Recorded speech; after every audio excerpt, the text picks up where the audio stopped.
Mr. Putter and Tabby Bake the Cake by Cynthia Rylant.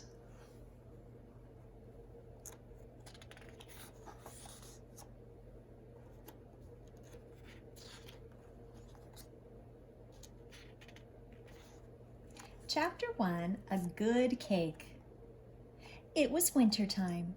Mr. Putter and his fine cat Tabby sat at their window every night to watch the snow come down.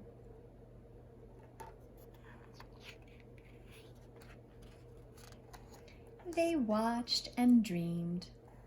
Mr. Putter dreamed of the big red sled he rode as a boy. He dreamed of snowmen, big as a house. Tabby dreamed too. She dreamed of the snowdrifts that she walked on as a kitten. She dreamed of deep tunnels through white yards. Mr. Putter and Tabby were old now. They had a lot to dream about. That is why they loved winter. They also loved wintertime because wintertime brought Christmas. Mr. Putter loved to give Christmas presents. He started thinking about Christmas presents in July. He liked to think of what he could give to the grocer and to the librarian and to the postman. Mr. Putter also had to think of what he could give to his neighbor, Mrs. Teaberry. This was hardest of all. He usually had to think about this all the way to December. Mrs. Teaberry liked strange things. She liked coconuts made into monkey heads. She liked salt shakers that walked across the table.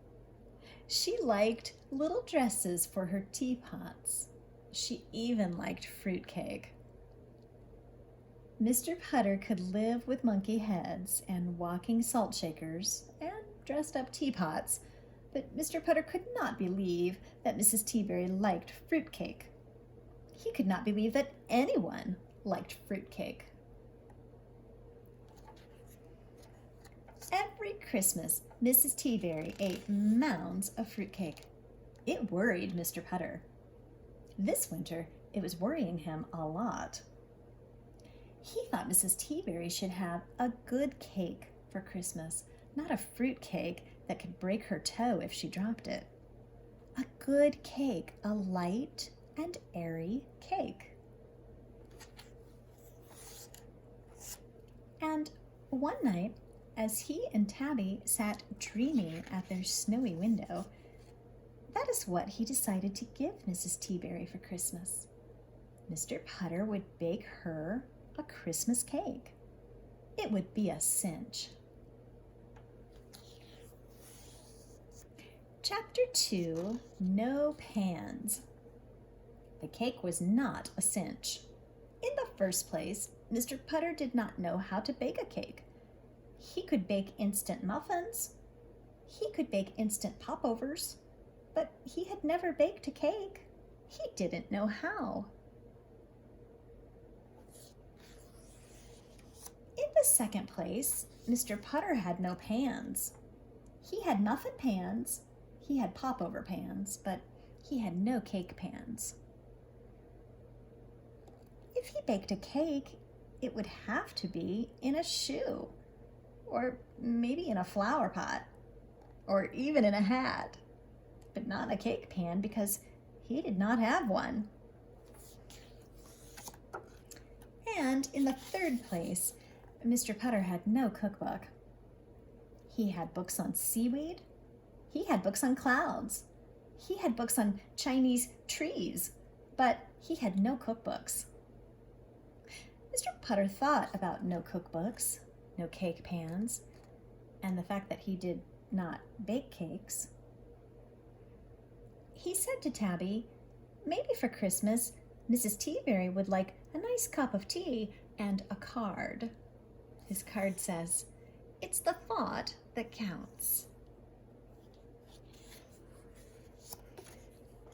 Chapter 3, Mary Sue. One week before Christmas, Mr. Putter and Tabby took a trip to the sweet shop. It was owned by a woman famous for her cakes. She baked cakes with names like Strawberry, Watermelon, Pumpkin, Apple, Brownie, Surprise. Her name was Mary Sue, and if anyone could teach Mr. Putter to bake a cake, it would be she. Mr. Putter told her his story.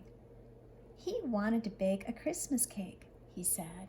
Something light, something airy, something that would not break a person's toe. Mary Sue listened carefully. She took good notes, and then she began to sell him things. She sold Mr. Putter 7 bowls. She sold Mr. Putter 3 sifters. She sold Mr. Putter 10 spoons, 5 cups, 2 spatulas, a roll of waxed paper, and a Christmas tree pan. Then she sold him an Easy Baker cookbook and sent him out the door. Mr. Putter had spent $100, and he still didn't have any flour. Chapter 4, Something Airy. On Christmas Eve, Mr. Putter had everything he needed. He had flour, sugar, eggs. He had spoons, bowls, sifters. He had a cookbook. He had a pan. And he had a good cat to keep him company. Mr. Putter baked all night long. His first cake fell flat. His second cake wouldn't leave the pan. His third cake caught on fire. By the time he baked his fourth cake, it was Christmas morning. Mr. Putter's eyes were droopy. His face was saggy. He was moving very slowly. But Mr. Putter did not give up, and by 9 o'clock in the morning, he had made the most beautiful Christmas cake in the whole world. It was light, it was airy, it would not break a person's toe.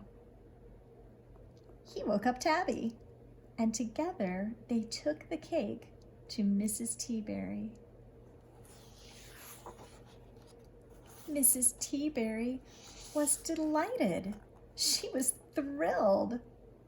She was patient, because as soon as Mr. Putter sat down in her chair, he fell asleep.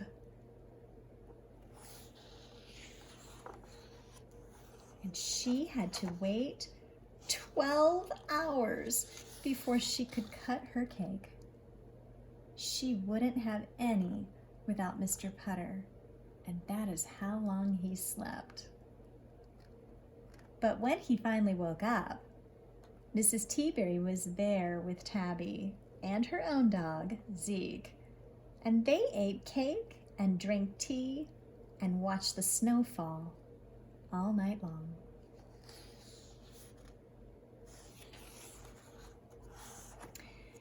And Mr. Putter and Tabby went home with a very nice toaster that sang "America the Beautiful" when the bread popped up.